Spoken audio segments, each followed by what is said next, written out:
මැලව්වේ කල්යාණදම් හිමියන් හට සහ තවත් හිමිවරු 17 නමකට ඒ හිමියන් වැඩ සිටි රාජගිරියේ ශ්‍රී සුදර්ශනාරාමයෙන් ඉවත් වන්නයි බොදුබල සේනා සංවිධානයේ මහලේකම් ගලගොඩ අත්තේ ඥානසාර හිමියන් විසින් පසුගියදා ප්‍රකාශයක් නිකුත් කර තිබුණි. පසුව කල්යාණදම් හිමියන් ඇතුළු අනිත් ස්වාමීන් වහන්සේලා පිරිස කොතෙක් උත්සාහ දරුවද තවමත් උන්වහන්සේලාට වැඩ සිටීමට විහාරස්ථානයක් නොමැත. මේ පිළිබඳව මැලව්වේ කල්යාණදම් හිමියන් මව්බිම සමග කළ විශේෂ සාකච්ඡාව පන්සලේදී අපිට පුංචි ගැටලුවක් තිබුණා ලියාපදිංචියේදී කුල ප්‍රශ්නය. මම රාජගිරිය කලබලව සුදර්ශනාරාම වැඩ සිටියේ කෝට්ටේ පාර්ශවයේ ගොවිගම ළමයි ලියාපදිංචි කරන්න බෑ කියන පොඩි ගැටලුවක් පන්සල ඇතුලේ තිබුණා. ඒක ලොකු සාකච්ඡාවක් යන තරම් ප්‍රශ්නයක් නෙමෙයි. ඒ 11 දෙනා මම කුරුණෑගල රම්බඩගල්ලේ පිරිවෙන්ට ගිහින් බාර දෙන්න සූදානම් වෙච්ච වෙලාවේ පොඩි අය රඳවගෙන මාව අයින් කරන්න ඕනව පිරිවෙනේ හම්තුරුට තිබුණා. උළුවිටි ගන්නුද්ද හම්තුරු. ඒ ගමන උන්වහන්සේ තමයි මේ දැන් පස්සේ තමයි එක නම් දැන් ඥානසාරහඳුර කියපු නිසා එයා ඥානසාරහඳුරට ලියුමක් දාලා තියෙනලු චෝදනා 16ක් එක්ක මාව පන්සලෙන් අයින් කරලා දෙන්න කියලා. ඥානසාරහඳුර කට්ටියත් එක්ක ඇවිල්ලා මට තමයි ඊට බහින්න කියලා ඉස්සෙල්ලා කිව්වේ. ඉතින් මම කැමති වුණා පොඩි අය වාර දීලා යන්න. මම යන්න දැස්ස නම් ඉතින් පොඩි අය 17 දෙනෙක් මාත් එක්කම ආවා. අපිට තු ඉන්න බෑ. ඊට පස්සේ ඥානසාරහඳුර ඒවල ඉස්සරහම කිව්වා මේ මාසයක් ඇතුළත මට විරුද්ධව තියෙන චෝදනා ටික විවාහ කරනවා. පොඩි අයට සාධාරණයක් කරලා ස්ථානයක් පිරිවෙනක් හොයලා දෙනවා. ඉතින් මාසයක් කිව්වට මාස දෙකමාරක් දෙනකන් රැසීමුත් නැහැ. අද වෙනකන් නැහැ. අද වෙනතුරු වගකීමෙන් කියන කිසිම රැසීමක් තිබෙන්නේ නැහැ. කිසිම නීතිමය පරිවිරුද්ධ පොලිස් ප්‍රමිතියක් දාලත් නැහැ බුදුබලේ. සාසනික වශයෙන් සංඝ සභාවටත් මම ගෙන්නලත් නැහැ. මට විරුද්ධව චෝදනාවක් ඉදිරිපත් කළත් නැහැ. මම අදටත් දන්නේ නැහැ. ඉතින් මාස 3ක් විතර මගේ ඇරියා. පස්සේ ගිහින් හමු වෙලා බැරි තැන එක සැනකදී ඩිලන්ත ඉතාලගේ මහත්තයාගේ මැදිහත් වීමේ මම හාමුදුරුවොත් එක්ක ස්කයිප් එකෙන් කතා කරලා ඉඳි. මට සුද්ධ සිංහලෙන් බයිනවා CD එකක් මගම තියෙනවා. පටිගත කරලා මේ ඊට පස්සේ මම නිකිතව ඉල්ලීමක් කළා මාර්තු මාසේ පළවෙනිදා. අපිට විකල්පයක් දෙන්න මොකක් හරි තනක් එක්ක හොයලා දෙන්න නැත්නම් මේ පොඩි අය බාර ගන්න. මම ඉදත් කිව්වා මට වරදක් කළා නම් දඬුවම් දෙන්න. කිසි ප්‍රශ්නයක් නැහැ මම අදටත් ඒකට කැමතියි. මම වරදක් කළා නම් අනිවාර්යෙන් දඬුවම් දෙන්න ඕනේ. නමුත් ඒත් මට චෝදනා නැහැ මගේ ඇරියා. මේ මාසේ 22. බැරිම දන අපි පොඩි හාන්දුරු 10 දෙනෙක් එක්ක තුන්මුල්ලේ හන්දියට ගියා. තුන්මුල්ලේ හන්දියට ගිය උපවාස කරන්න නෙමෙයි. අපිට තනක් දෙන්න කියලා ඉල්ලන්න. ඔය ගිය වෙලාවේ පොඩි මත ගැටුමක් ඇති වෙලා මට පහර දුන්නා. පොදු පුවත්වල හැම ගොඩක් මාධ්‍යවල මුල් පිටුවලම ගියා. තුවාල වෙන්න පහර ගෑවා. ඉතින් ඒ සම්බන්ධ නඩුවකුත් තිබුණා. පහුගිය දවසක් කරේ මම මහේස්ත්‍රාත් නඩුවා. තේරුමක් නෑ නඩු කියන එක. මම එදාත් ඉල්ලුවා අදත් ඉල්ලුවා ඉතින් පන්සලක් වල දෙන්න කියලා. ඒ වෙලත් ඔය නඩුව ගිහිල්ලා අනුම ගන්න බදුවල සේනාව කිසිම මාධ්‍ය ප්‍රකාශයක් කළේ නෑ මම කරපු වරදක් ගැන. අපි මේ හාමුදුරුවෝ අයින් කළේ මේ නිසා කියලාවත් මම දන්න තරමින් අද වෙනකන් කියලා නෑ. ඊට පස්සේ දැන් ওই විදිහටම ගියා. ඉතින් හැමතැනකම සමාජ සම්මත වෙලා තියෙන මම බොදු බලෙන් පන්නපු කෙනා කියලා. ඉතින් පන්සල් 79ක් හොයන්න ගියා. 79ක්. යන හැමතැනින්ම දෙන්න කැමතියි පන්සල්. අහන්නේ බොදු බලෙත් එක දෙන ප්‍රශ්නේ මොකක්ද? ඉතින් මට දෙන්න උත්තරේකුත් නැහැ. ඒගොල්ලෝ උත්තර දෙන්නේ නැහැ. මට තියෙන එකම දේ තමයි දැන් අපි පුංචි අය 17 දෙනෙක් එළියට බැස්ස දැන් 8 දෙනෙක් සිවුරු වැටලා. අද වෙනකොට 8 දෙනෙක් සිවුරු වැටලා තව අපි 9 දෙනෙක් ඉතුරු වෙලා ඉන්නවා. අපි 9ක් තීරණය කළේ බදු ගයක් ගත්තේ මේ ජනවාරි 2 වෙනිදා බදු කාලය අවසන්. තව උපරිමයේ මාස දෙකක් දෙන්නම්කෝ ඒකත් මේ 20න් අවසන්. දැන් හෙට අපි එළියට බහින්න ඕනේ. අපි යන්නේ කොහෙද කියන එක අපිට ප්‍රශ්නයක්. මගේ ගුරු හාමුදුරුවෝ අපවත් වෙලා මම කිසිම දේශපාලඥයෙක් එක්ක සම්බන්ධයක් නැහැ. මම දේශපාලනය කළේ නැහැ. මම භික්ෂුත්වයට ආදරය කළා උදේට පාත්‍ර තරම් පිටපාතේ ගියා. මම පුංචියට ඉගෙනුවා පිරිවෙනේ ඉගෙනුවා. මම ඒ වැඩ කළා මිසක් මම දැනුවත්ව පක්ෂපාත දේශපාලනයකට සම්බන්ධ නැහැ. පළවෙනි වතාවට සිංහල රාවය සංවිධානයේ ගව ඝාතනයට එරෙහිකට ඊයේ ගියා නිකන් ගොඩ වෙලෙන්න. මොකද මමත් ගව ඝාතනයට එරෙහි නිසා. නැත්තම් මීට කලින් ඒගොල්ලොත් එක්කවත් මම ඉඳලා නැහැ. හිටියෝ ඡායාරූපයක් හදපු අඩුම ගානේ බොදුබල සේනා සමුලකටත් මම ගිහිල්ලා නැහැ. ඥානසාර කියන්නේ අපේ පන්සලේම කෙනෙක්නේ. ඥානසාර පිට කෙනෙක් නෙමෙයි. උපසම්පදා වුණේ ඒ මම ලෝක පන්සලේ. ඉතින් ඔය පන්සලේ පුද්ගලික ප්‍රශ්න කරලා හත ගැහුවේ. උපසම්පදා සාහිත්‍යකේ මම බොදුබල ඉදිරිපත් කළා තියෙනවා. රජයේ ලියාපදිංචිලා තියෙන මම හිතන්නේ 45යි 509 රජයේ ලියාපදිංචි අංකය. මම ගුරු ස්වාමීන් වහන්සේ අපවත් වුණා. මම ආදාහනය කරපු එකේ පිටපතකුත් ගෙනත් දෙන්න. කිසි ගැටලුවක් නැහැ. ওই චෝදනාව කලිනුත් කළා. කෝ ගෙලදී මම ලිඛිතව ඉදිරිපත් කළාට පස්සේ කිව්වා ඥානසාර හඳුරු අපිට පොඩි වැරදීමක්. වැරදි තොරතුරු සැපයීමක් නිසා මේ වෙලා තියෙන්නේ කියලා. සාධාරණයක් ඉෂ්ට කරන්න මට මේක අහපු හංගඩු එක්ක ඒගොල්ලෝ මාත් සාකච්ඡාවක් තියලා කියන්නේ මේකට අපි සම්බන්ධ නැහැ කියලා. එතකොට මේකට මාව ඒගොල්ලෝ පොළඹව ගත්ත කෙනාම මම අල්ල ගන්නම් ගිහිල්ලා. එතකොට මට පරණාධිපති හඳුරුත් එක්ක මේ ගන්න දුන්න බේර ගන්න නැහැ කිව්වා. ඒ හාමුදුරු කියන්නේ අපි බොදු බලයට එන්න කිව්වේ නැහැ. ඔක මුළු ගවම දන්න දේ. ඥානසාරට ආපු ලියුම් වගේක් නිසා ඥානසාර ආවිල්ලා මා වෙලෙව්ව කියන එක ප්‍රසිද්ධියේ හාමුදුරු කියනවා. ඉතින් ඥානසාර කොහොමද? ඉතින් අනික ඥානසාර හාමුදුරුවෝ අපි එළියට දැම්මේ. මගේ පොඩි හාමුදුරුවෝ 10 දෙනාම සාක්ෂි දෙයි. ඕනෑම වෙලාවක ඇවිල්ලා අපිට එළියට බහින්න කිව්ව හවලා කියලා. එහෙම සම්බන්ධ නැත්නම් ඥානසාර හඳුන කටහඬින්ම මම තමයි ඔබ එළියෙ කියන එක මම ඔප්පු කරනවා. දැන් මගේ CDs එක තියෙනවා තේ. මම අරගෙන ආවේ ටික. එයාගේ කටහඬින්ම ඔව් මම තමයි ඔබ එළියෙ ඔබට පුළුවන් නම් ජනාධිපති ගාවට ඵල, බැරි නම් ජිනීව ඵල, ඔබට පුළුවන් දෙයක් කරපිය. ඒ තර්ජනය පැහැදිලිවම මේකේ තියෙනවා. එලෙස ගලකොඩත්තේ ඥානසාර හිමියන් මලව්වේ කල්යාණදම හිමියන්ට බැන වැදුණු අවස්ථාව.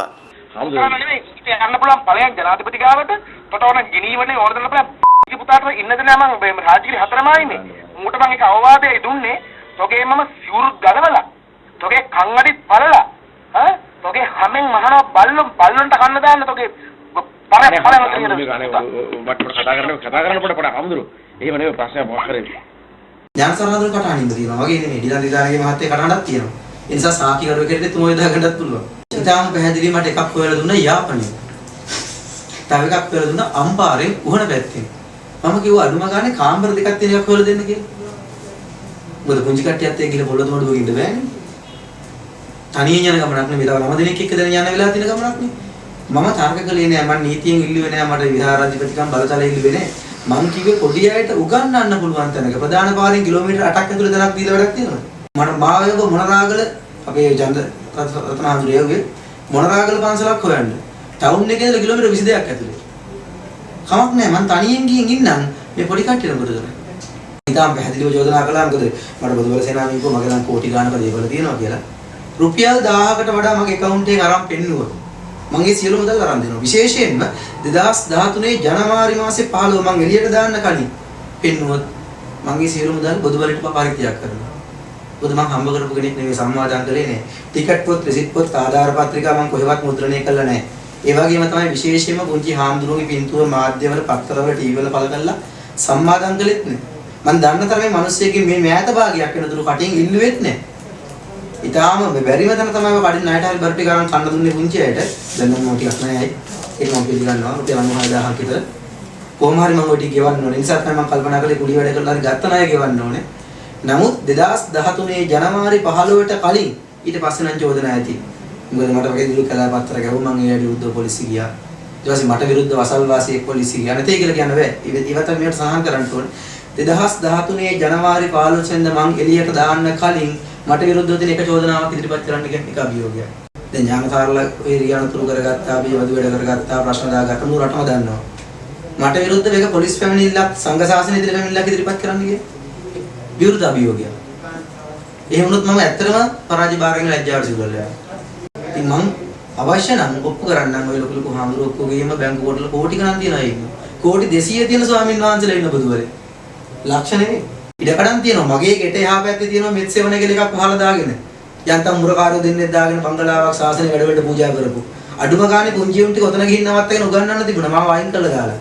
මම පින්ඩපාතේ ගිහලා මම බස් වලට ඒක බුදිය ගන්නවා නිදා ගන්නවා. මට ප්‍රශ්නයක් නැහැ. මම මහානකමට ආදරේ 17 අවුරුද්දක් දෙවතාවකදී මම මහානකමේ හිටියා.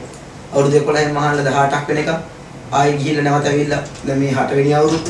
ඉතින් මං ජීවිතේ කැපකලේ ශාසනයට මට ප්‍රශ්නයක් නැහැ. මම වරදක් කළා නම් විවෘතව කියන්නේ ඕන වෙලාවක දඬුවම් දෙන්න. නීතියෙන් හෝ සංඝ ශාසනයෙන් මම මගේ දඬුවම් බාර ගන්න කැමතියි. වෙච්ච වරද පිළිගන්න කැමතියි.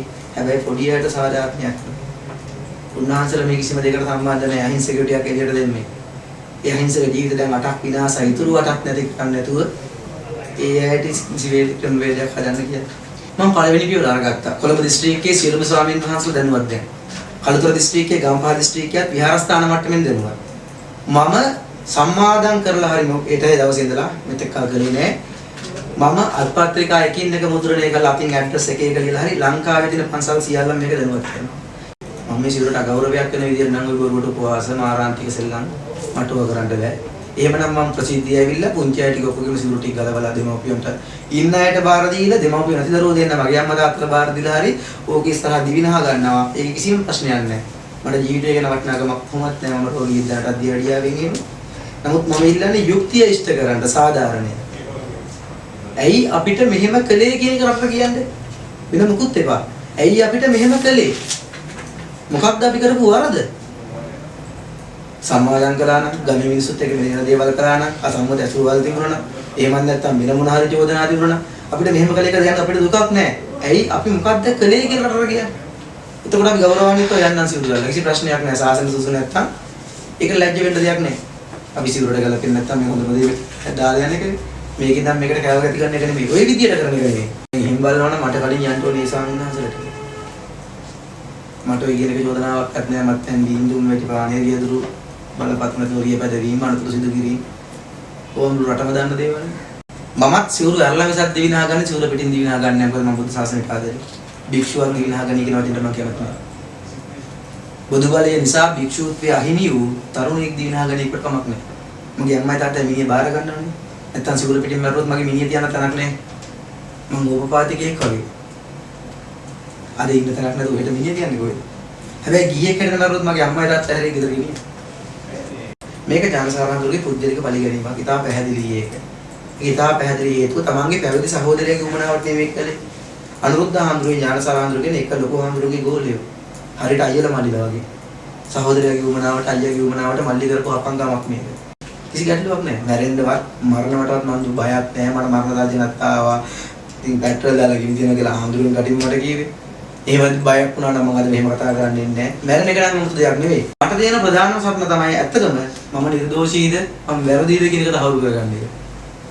වැරදි නම් මම සූදානම් දඬුවම් විඳින්න ඕනෑම දඬුවමකට. නීතියෙන් වේවා සංශාසනයෙන් වේවා දෙන හැම සාධාරණ දඬුවම් මම ඉස්සරහම බාර ගන්නවා. ලංකා ඉතිහාසයේ පළවෙනි වතාවට පොඩි හාමුදුරුවෝ ටිකක් එක්ක ස්වාමීන් වහන්සේ නමක් ප්‍රසිද්ධියේ සිවුරුලලා යන්නේ ඉන්න තැනක් නැතුව.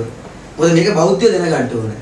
මේ ලංකාවේ තියෙන නිකාය ભેදේ, කුලවාදේ, ජාතිවාදයට වඩා මේ අන්තවාදී නිසා වෙච්ච දැන් විශාල පිරිසකට සාසනය හිමි වෙච්ච ඉතුරු ටිකක් නැති වෙනදුරු විකල්පයක් හොයාගන්න බැරි වෙච්ච මේ ප්‍රශ්නේ කරන මොකද මිනිස්සුයි හැමදේම කළේ පන්සල් වේල විහාරය හැදුවේ හතර දිබ්බාවෙන් වන්න මහා සංඝරත්නය කියලා පන්සල් හදලා අන්තිමට පුංචි හාමුදුරුවෝ ටිකක් ගුලීගවල් ඉන්න තැනට වැටෙනවා කියන්නේ කිසිම ස්වාමීන් වහන්සේ නමක් ඉදිරියපත් නොවේ බුදු බලයට බය හින්දානේ ඒ නිසා බුදු බලයට බය නැහැ කියන්නේ ඒ ගෞරවය ආරක්ෂා කරන්න බුදු බලයට යමක් කරන්න පුළුවන් යමක් කරන්න පුළුවන් පැහැදිලිවම බුදු බල සේනා සංවිධානයේ බොහොම ප්‍රබල හාමුදුරුවෝ ගොඩක් ඉන්නවා උන්වහන්සේලා එක නමකට හෙව්වොත් පන්සලක් ඔක උන්වහන්සේලාට දෙනවා. මම කිව්වා උන්වහන්සේලාගේ නායකත්වයේ තියාගෙන මට පරිවාස කාලයක් දෙන්න. අවුරුදු 10ක් හරි කමක් නැහැ. වහන්සේ මේ ස්ථානේ ඉන්න ඕනේ. මෙතන වැඩ කරන් ඉන්න ඕනේ. මේ වැරදි කරොත් මම වහන්සේව පන්නවන්න. මම ඒ අභියෝගයට ලෑස්තියි. ඒතකොට මම සාසනික වැරද්දක් කරොත් මාව කිසි ගැටලුවක් නැහැ පන්නව දාන්න පුළුවන්. මට ඉතින් අර පුංචියට උගන්වන්න හරි පුළුවන්. පිටතන නැත්තම් ඥානදාරාන්තුරු පන්සල හරි කමක් නැහැ. අවුරුදු 5කටවත් දෙනවා නම් මේ ස්ථානේ ආගමික වැඩ කරන් බුද්ධ පූජා බෝධි පූජා වදියන් පුංචියට උගන්වන්න කියලා. මම ඒත් බාර ගන්නවා. ඒ විශේෂත්වයේ තියෙන්නේ පැවිදි වූ දරුවන් පිළිබඳව මම සියලු විස්තර පොදු බල දෙනවා ලබා දුන්නා. ඔක්කොම පිට මහාන වෙච්ච දරුවෝ. ශාසනයේ කරදර වෙච්ච අසරණයන්ට සරණ වෙන්න කියලා මාවන්ත අසරණ කළා මේ හාමුදුරුවෝ. ඒ සංවිධානය. මම එදා පොදු බලයට විරුද්ධව මම ලියුමෙත් ලිව්වේ වරදක් කළා නම් දඬුවම් දීපල්ලා. නිවැරදි කරුවෝ නම් වරදම කියපල්ලා. සසුනට සුදුසු නැත්තම් අප සමහල්ලා. චරිතය නොමරලා අප සම මරප්ලා